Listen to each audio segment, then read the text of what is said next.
Kitchen मध्ये नमस्ते। आजची recipe आहे उपवासाचा नाश्ता। तर नेहमीच बघा साबुदाण्याचं वडं, साबुदाण्याची खिचडी, साबुदाण्याचं डोसा हे खाऊन कंटाळा आला असेल तर आता एक न्यू रेसिपी अशी मी तुम्हाला दाखवते। ती आहे साबुदाण्याची। इथे साबुदाणा घेतलेला आहे, 1 वाटी आहेत आणि इथे हा फ्राय पॅन घेतलेला आहे, त्याच्यामध्ये साबुदाणा आहेत ना असं भाजून घ्यायचं।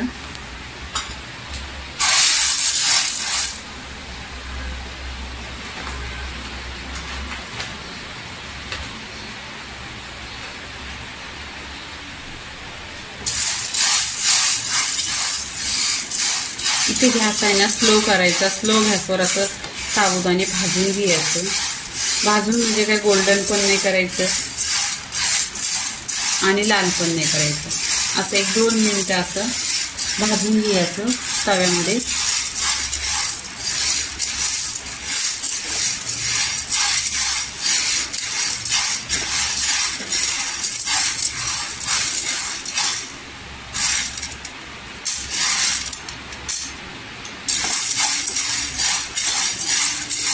तुम्ही माझ्या चॅनलला लाईक करा, सबस्क्राईब करा आणि मी नवीन अशा रेसिपी दाखवून तुम्ही सबस्क्राईब केला आणि लाईक केला तर माझ्या नवीन रेसिपी तुम्हाला बघायला भेटणार।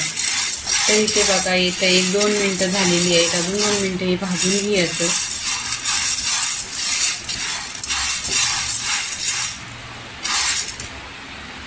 कारण मी भाजलं ना का ह्याची रेसिपी खूप छान होती।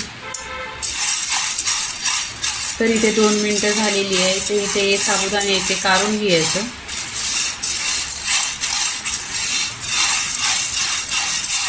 इथे मिक्सरचा भांडा घ्यायचा आणि हे साबुदाणे आहेत ना छान असं आपलं जसं पीठ असतो तांदळाचा असं पिसून घ्यायचं। मिक्सरला बघा छान असं पिसून घेतलेलं, जसं आपलं तांदळाचं पीठ असतं ना एकदम पूर्णपणे अशी पिठी झालेली आहे। हे इथे साबुदाण्याचं आपण पीठ करून घेतलेलं आहे। असा एक बाउल घ्यायचा, त्याच्यामध्ये काढून घ्यायचं, कारण हे एवढं लागणार नाही आपल्याला, पण हे काढून घ्यायचं आणि चालून घ्यायचं। इथे मी हे पीठ चालून घेणार आहे। हे इथे पीठ चाललेलं आहे। इथे मी बटाटे 4 बॉईल करून घेतलेली आहेत। आता बटाटे आहे ना आपण किसणीने असं किसायचं, असा पूर्णपणे आहे ना किसून घ्यायचा बटाटा। असे हे सगळे बटाटे किसून घ्यायचे। पूर्णपणे बटाटे 4 होते किसून घेतलेले आहे। इथे 1 हिरवी मिरची, ही उपवासाची रेसिपी आहे, कुणाला चालते हिरवी मिरची, कुणाला नाही चालत। 1 ते 2 हिरव्या मिरच्या आहेत।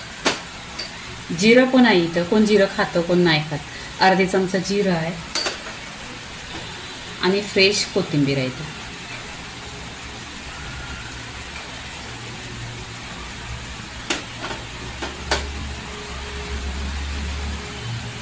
आणि चवीनुसार मीठ।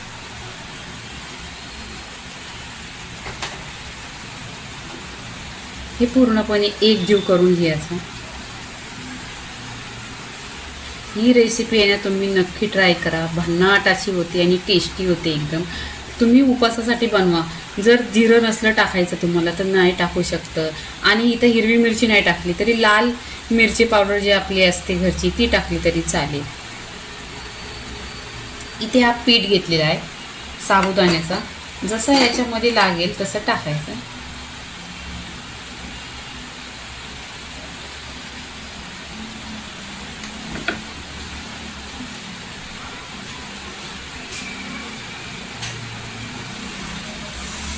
याच्यामध्ये पाणी नाही घ्यायला होत, कारण बटाट्यामध्येच एवढं पाणी असतं। इथे बघा छान असा गोला बनलाय, कसं जसं भाकरी भाजता असं गोला बनलेला आहे पूर्णपणे। आणि तुम्ही नक्की ही रेसिपी करा ट्राय, 10 मिनिटात होते। उपवासासाठी छान आहे आणि टेस्टी लागते आणि कमीत लवकर आणि ऑइली पण नसते, तेल जास्त नसतं ह्याच्यामध्ये। इथे पूर्णपणे आपला गोला झालेला आहे तयार।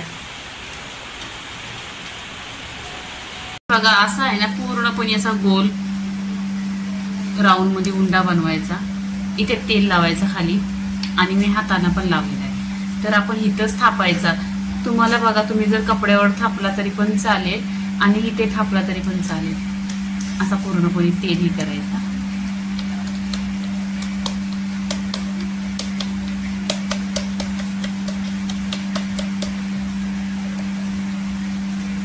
आणि अशा कऱ्या जरी फुटल्या ना तरी पण असं करायचं हाताने. ती लाटणं घ्यायचं बघा, छान असं होतंय.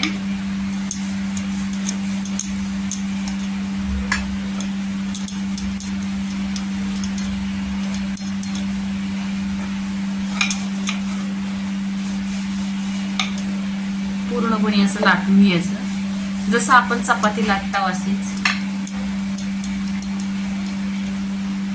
इथे बघा पूर्णपणे आपण लाटलेलं आहे. इथे आहे ना आपण आता कट करून घ्यायचं जसं आपण पिझ्झाचं कट करतो तसंच. तुम्हाला 6 पाहिजे 6 करा, 8 करा, किती पण करा, असं काही नाही. असं कट लावायचं.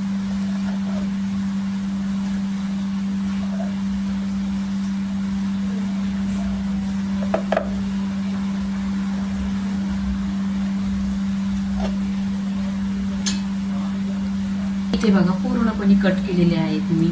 कट 8 तरी असणार, 8 पूर्णपणे पीसेस आलेले आहेत इथे. आणि काय चिपकत नाही त्याची बघा, वरून कुठेही निघतं. पूर्णपणे एकदम आणि छान रेसिपी होती, लवकर होती आणि खूप टेस्टी होते. तेल इथं गरम केलेलं आहे. छान असं तेल गरम झालं पाहिजे, करकरवून असं.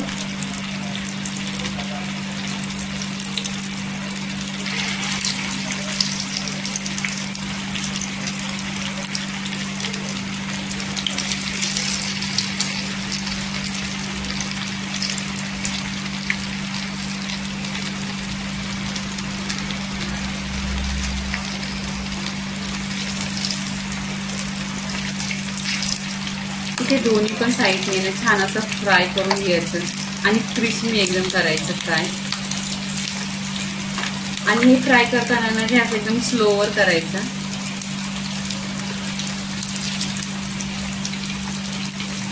इथे फ्राय छान झालेले आहेत. आता आपण काढून घ्यायचे.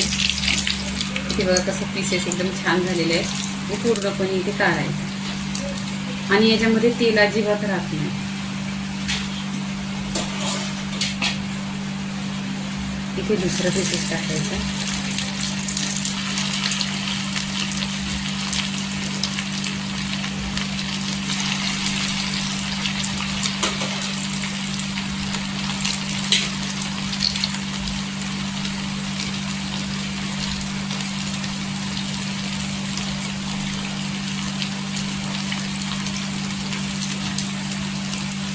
आता इथे पलटी मारायची.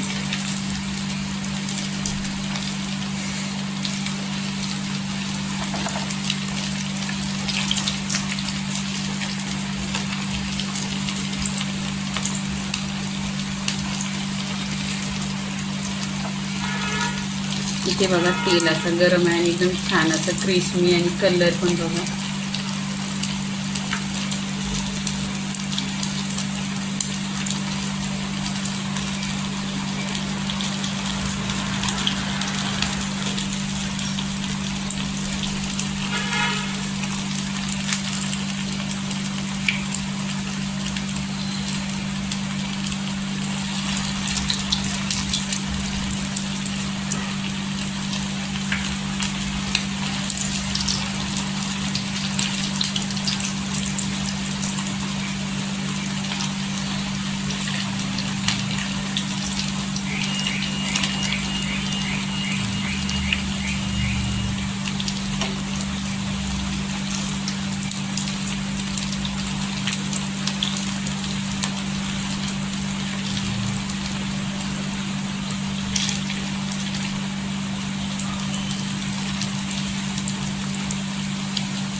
इथे गोल्डन झालेले आहे ते काढून घ्यायचं.